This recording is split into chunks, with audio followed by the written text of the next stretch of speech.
Good day everyone. Now we will be showing to you a video presentation and discussion about our topic, which is the global economy and market integration.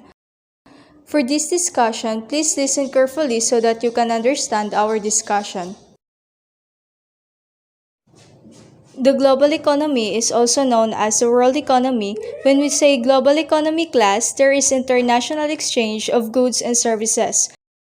There is free movement of goods, capital, services, technology, and information. Global economy is concerned with globalization of production, finance, markets, technology, organizational regimes, institution, corporation, and labor. When people say we live in a global economy, they are talking about the interdependence of nations. When we say interdependence, there is connection, there is relation. For example, banking and finance, which today has no local boundaries. If a giant bank in one country collapses, banks in other countries also suffer. When we talk about global economy, in this context, we are referring to globalization. There are three subcategories of globalization: the economic, the cultural, and political globalization. Global economy is expanding since the emergence of transnational trade, and it increased exponentially due to the increased rate of communication and technology. Okay, so there is the advent of the internet. The global economy has become relevant for many businesses than before. In the past, only large corporations could call themselves multinationals, but today, even small businesses can trade. The bottom line here is that the advance of communication and technology has changed many of the basic features of global economy. Okay, so the creation of the World Trade Organization made countries cut down trade barriers and open up their accounts and capital accounts. So ladies and gentlemen, when we say trade barriers, it is something that prevents a foreign product from freely entering into a certain country. Basically speaking, there are restrictions on the international trade imposed by the government and the businessmen every time they import and export goods and services. But because of the World Trade Organization, or what we call WTO, these restrictions are eliminated or lessened. WTO is the only international organization dealing with the global rules of trade function, as its main function is to ensure the trade flows as smoothly and freely as possible.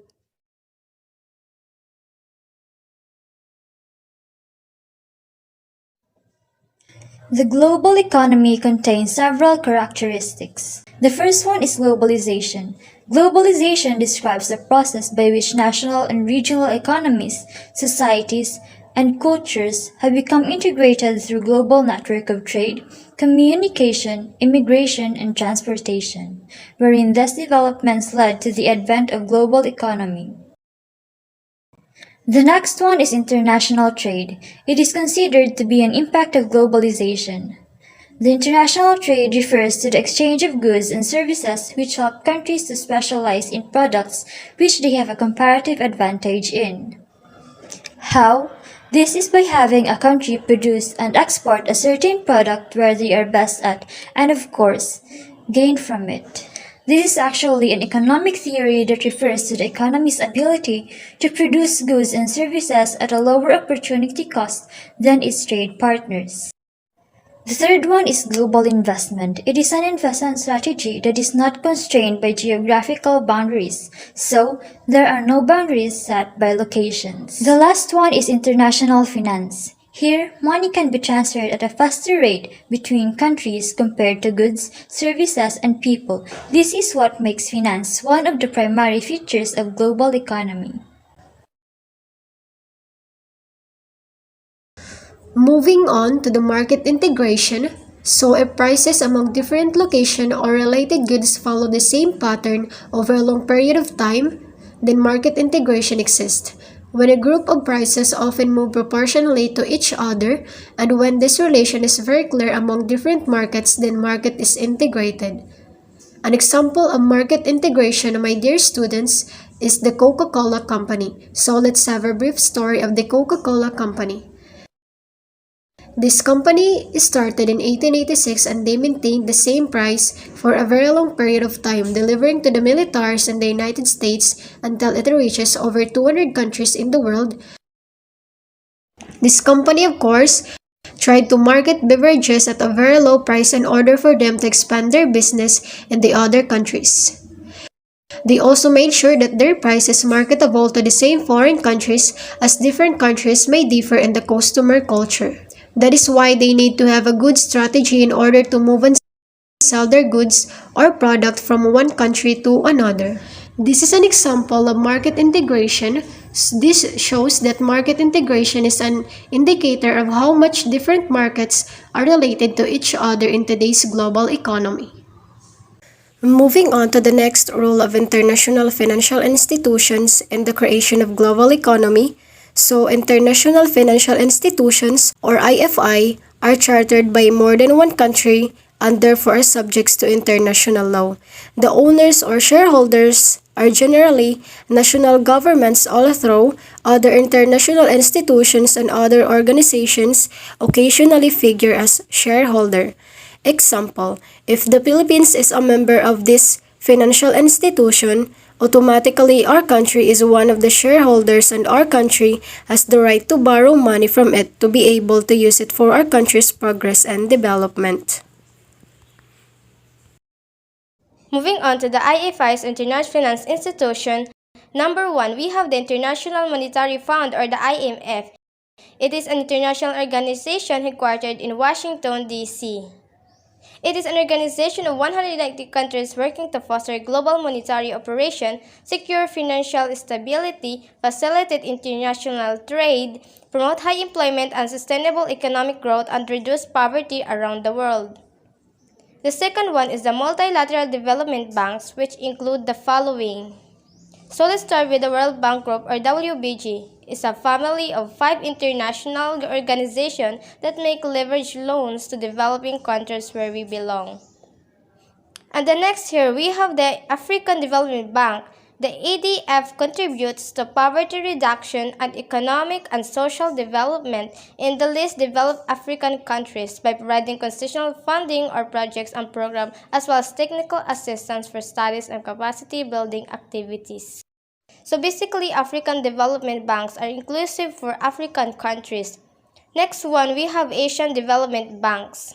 The ADB is committed to achieving prosperous, inclusive, resilient, and sustainable Asia in the Pacific while sustaining its effort to eradicate extreme poverty. It assists its members and partners by providing loans, technical assistance, grants, and equity investments to promote social and economic development. For the Inter-American Development Bank, or IDB, it works to improve the lives in Latin America and the Caribbean through financial and technical support for countries working to reduce poverty and inequality. The IDB prioritizes social inclusion, equity, productivity, innovation, and regional economic integrations in its development work. And for the last one, we have the European Bank for Reconstruction and Development. The EBRD is an international institution whose members comprise 60 countries, the European Community, and the European Investment Plan. Its purpose is to foster the economic and democratic transition process and to promote private and entrepreneurial initiatives in those countries through provisions of loans, equity, investment, and technical cooperation. Basically, they are setting the people to have an entrepreneurial mind. The Philippines may address as to look for a job and not to create jobs. It's really important that we have a mindset of creating jobs by starting to put up a business, even if it is a small business. Moving on to the membership composition of IFI's qualifications. Number 1, only sovereign countries are admitted as member owner. So when we say sovereign, it is often described as a person who has a supreme power or authority. Same as the king and queen, nations and states are also sometimes described as sovereign. This implies that they have the power over themselves. Their government is under their control rather than under the control of an outside authority. Number 2, broad country membership to include borrowing developing countries and developed donor countries. Number 3, membership in regional development banks include countries around the world as members. And last one, it has its own independent, legal, operational states. So what are the main objectives? First, International Monetary Fund or IMF, which provides temporary financial assistance to member countries to help use balance of payments adjustments.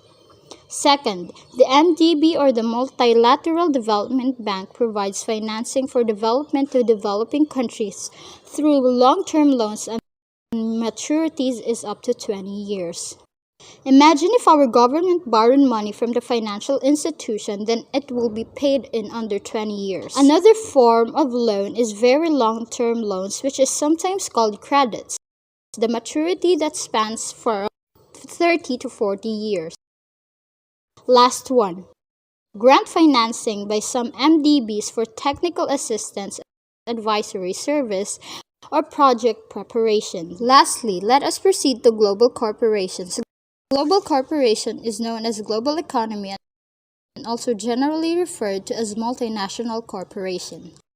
Global corporation is one that operates in more than one country. The term global means around the world. So if you are operating in one country and you are selling products around the world, you also ship them to customers' countries. For example, in Europe, wherein they are selling European products while we are here in the Philippines. Global corporations strive to create economies of scale by selling the same products in multiple locations and limiting local customization in the world of finance and investment, but it lacks headquarters. An international company is one that has headquarters. For example, the United States also does business overseas and might have a large presence in multiple areas, such as company would be governed by U.S. regulations assuming its headquarters remain in the U.S., but may also have foreign subsidiary which is governed by local laws. As a reminder, global economy is the interconnectedness of worldwide economic activities that takes place between multiple countries. While market integration is where separate markets become one single market or simply the integration of markets. That's all for our topic. We hope that you learned. Thank you.